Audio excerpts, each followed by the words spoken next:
In the middle of the night, I woke up with excruciating pain in my right side. My husband, Melvin, he brought me down to the hospital in the middle of the night. They ran some tests and they did some blood work and found out I was having a gallbladder attack. But on top of that, I was also pregnant as well. After that, then my husband and I were really shocked because we weren't planning on having another child right away.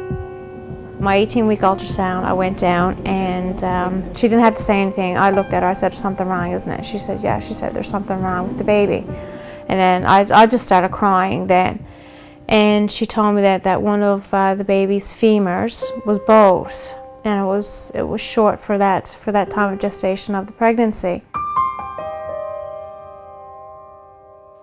Osteogenic imperfecta is a bone disease that is genetic in nature. They're born with it. So what they lack is collagen type 2 protein that's needed to make the bone strong. So usually when they're born, they present with multiple fractures, deformities, or misalignments in their bones.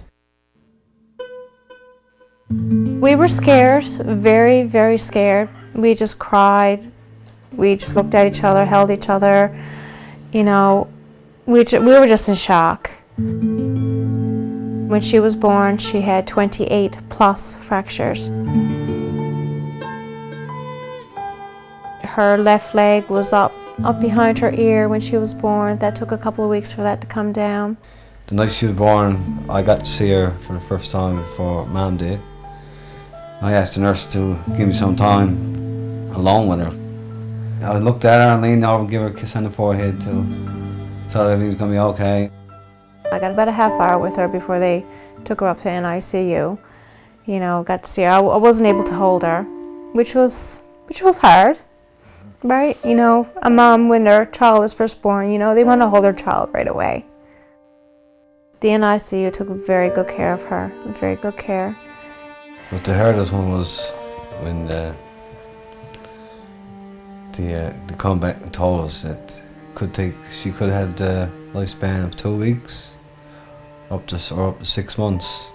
They told us that the skull around her brain wasn't hard like it should be. It was really soft, so that, you know, probably would have caused her to, you know, to have a bit of brain damage as well.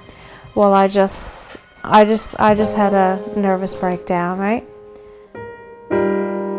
When we brought her home, we had to carry her around on a pillow for the first 3 months of her life because she was just so fragile.